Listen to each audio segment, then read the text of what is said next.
What is up, you guys? It is your boy John here from Puma. Welcome back to On the Farm.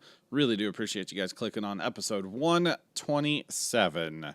Wow, 127. That's a lot of these episodes. Really do appreciate you guys clicking on the video. How's it going? And welcome. And today, guys, we are going to be working in the pumpkin patch. As you guys saw right at the top of the video, those were the apple gourds, the turnips, the beets, the radishes, all that stuff over there. And then the pumpkins. Now, the pumpkins are really bad. We have around maybe 40, 45 actual good carvable pumpkins. And here very, very soon in 2 videos for you guys will be Pumpkin Day. Now, I don't know how much footage I'll get, but it is the party that we have where we invite a ton of people, friends and family, to the farm and pick pumpkins. Make a full day out of it. Have a good time. Lots of good food. Lots of good hanging out with people. And, you know, just spending some time. Tractor rides, hay rides, whatever, all kinds of good stuff.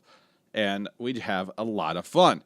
So normally we have an abundance of pumpkins, and this entire garden basically of the L that we plant in the garden here would be all pumpkins. We lost over 150 plants this year. So obviously our pumpkin numbers are going to be diminished greatly. What you guys are actually looking at right there is the pie pumpkins. They're a small variety pumpkin. We had 16 plants, I believe, right there. Maybe 8 plants, whatever it was. There's only one that survived. It's ridiculous. It's pathetic. We are moving our pumpkin patch to the other side of the farm for next year, like we have talked about. To the other side of the farm completely. Other side, behind the grain bins, basically. It is land that Dad owns, but he rents to the farmers. So basically, we're just going to make him a little swap for a year or two. That farmland on this side, basically right where the pumpkins are now, we'll take that land over there for garden. So there you go. Whatever these little pumpkins were here, I'm not actually sure. Normally, we try to keep it pretty like, okay, this is pack. We write a number 1 on it. And then our little pots, okay, that's pot number 1. So then there's 2 hills of number 1s, let's say 8 plants. Well, because we lost so much stuff this year, we have no idea what was planted where. Normally, like I said, we're really good about, like, you know, we can walk through and count hills and go, okay, this is hill number 5, but this is really a number 3 or whatever, you know, and we can keep track of what pumpkins are where. This year, not so much. Not so much at all. It's pathetic. So since that drone video was taken on I think that was taken on a Sunday. That was taken on the Sunday, the day we finished up the 24-hour stream. That's why that's all the footage I got that day. Well, I got some footage of them sowing wheat out yonder, but that's another video for another day. Actually, maybe today. That's definitely another video, maybe for the same day as this video, later today. You never know. So since we filmed that on the Sunday, this is now the Wednesday. And we had about an inch of rain. We actually got rain at the farm. It was absolutely incredible and amazing and just awesome. Like, we actually got rain here in town and down there at the farm. We got about an inch. It's great. Obviously, an inch is a drop in the bucket, but we're coming to the end of the growing season for pretty much everything. So we really don't need the rain, but we need the rain. You know what I'm saying? Like, we don't need it, but we need it.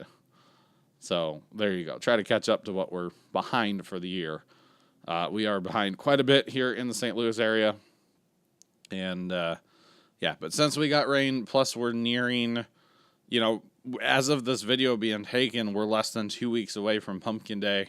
And actually, when you guys are watching this, it'll be 2 weeks. Anyway, it's like 2 weeks away.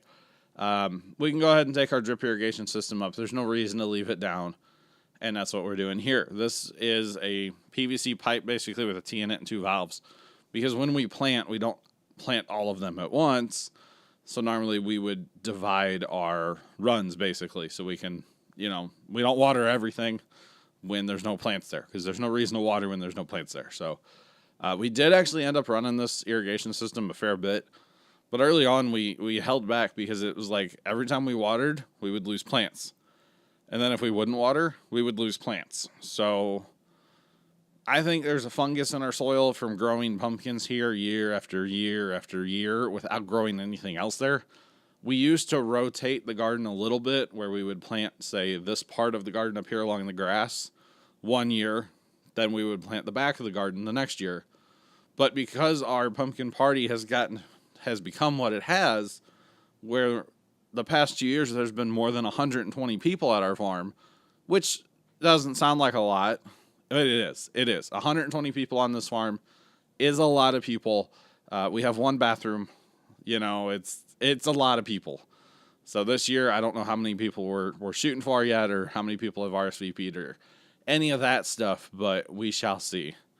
We shall definitely see how many people show up this year. I'll let you guys know probably in the Pumpkin Day video, or a one after it. So basically, here we are taking our drip irrigation apart, and you can see there should be pumpkins planted here. There were pumpkins planted here. But because we lost so many, it was pathetic.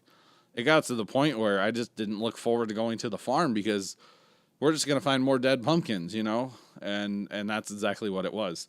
Week after week after week now at the farm. So at first, we were not going to roll up the drip irrigation, because you guys can actually tell I'm wearing a coat and gloves. It was about 50, 55 degrees this particular day.